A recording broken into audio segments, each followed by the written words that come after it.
Bonjour à tous et bienvenue dans la cuisine d'Aïda. Aujourd'hui, nous allons réaliser une quiche au poireau et à la truite fumée. Donc, je vous laisse voir les ingrédients. Pour cela, il nous faudra une pâte brisée. Donc, moi, j'en ai une fait maison. Je l'ai faite en 5 minutes. Je vous laisserai les ingrédients en barre d'infos pour ceux que ça intéresserait. Le poireau, la truite fumée, la crème fraîche, les œufs, le lait, sel, poivre, de l'huile. Et on est parti. La première étape, on vient beurrer un moule, on vient étaler sa pâte et on vient la déposer à l'intérieur du moule. Et puis on vient foncer la pâte directement dans notre moule. Donc le fait de beurrer, ça permet à la pâte de glisser et à remonter, et de remonter plus facilement. Voilà, regardez, c'est fait en 2 secondes. Donc c'est vraiment une recette facile à faire, rapide. Et puis moi je n'achète plus du tout de pâtes du commerce. C'est terminé les pâtes brisées du magasin. Je la fais, ça me prend vraiment 2 minutes.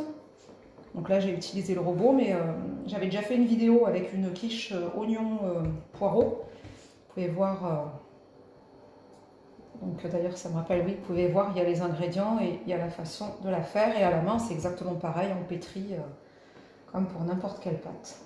Voilà, donc une fois qu'on a sa pâte, on va prendre une fourchette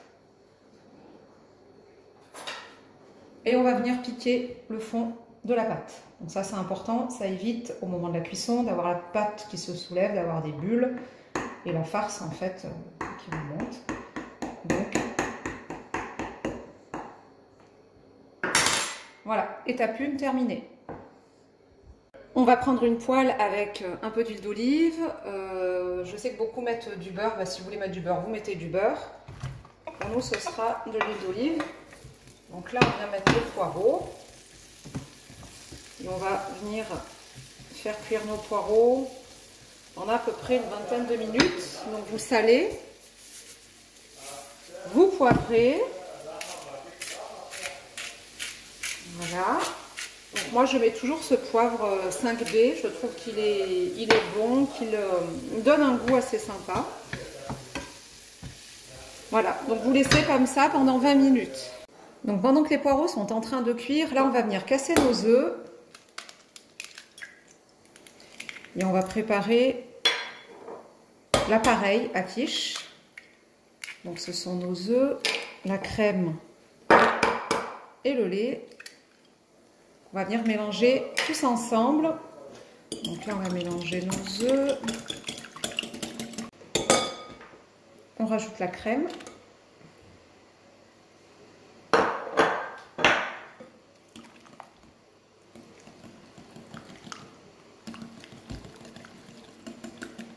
Et on rajoute le lait.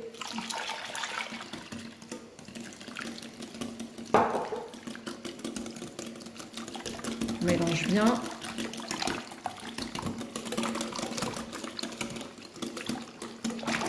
Voilà. On va poivrer. On va saler. Et on va retouiller. On reprend le fond de notre tarte et on va mettre un peu de moutarde sur le fond de notre tarte.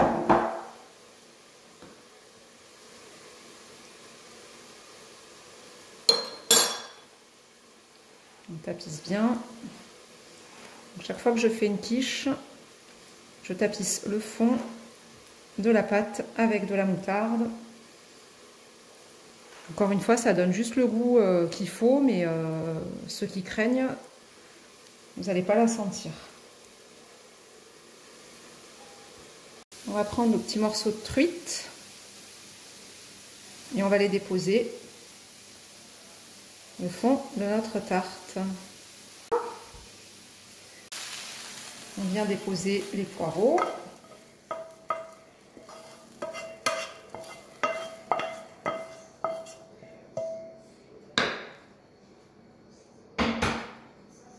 Réparti. Et puis moi, il me reste encore un peu de saumon, enfin de truite plutôt.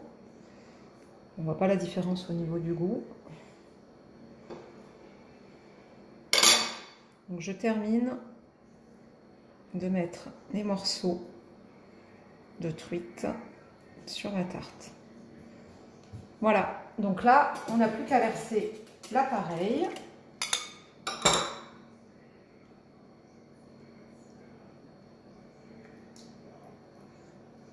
On ne va pas tout mettre hein, parce que ça va déborder. Je crois que ça devrait suffire. Hein. Du coup,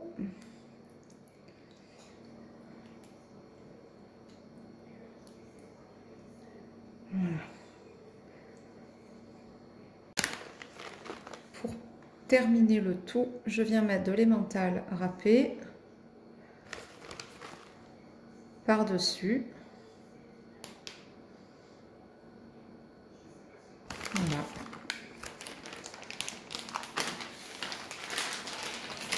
On n'échappe pas à notre fromage préféré, c'est la mozzarella, qui, encore une fois, est un fromage mousseux. Ça va donner un petit côté crémeux. Après, vous pouvez mettre du chèvre, vous pouvez mettre du bleu, vous pouvez mettre, encore une fois, le fromage qui vous plaît. Hein, le goût, bon, c'est gourmand quand même comme recette. Donc, on va enfourner dans un four à 180 degrés, à peu près entre 20 et 30 minutes.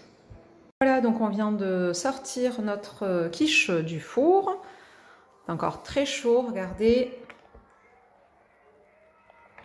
Voilà, elle a bien gratiné. Donc, très sympa. Donc je vais couper un petit morceau, je vais l'adresser pour vous montrer l'intérieur. Voilà, donc j'ai coupé un morceau. Regardez. Encore tout chaud, ça frétille. Voilà. Donc, après, on peut rajouter un peu de salade verte. Peut-être pas trop. Voilà, une petite vinaigrette avec.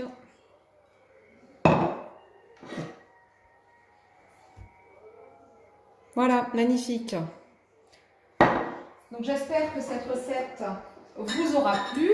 N'hésitez pas à partager, à commenter. Moi, je vais passer à table et on va bien se régaler. À bientôt dans la cuisine d'Aïda.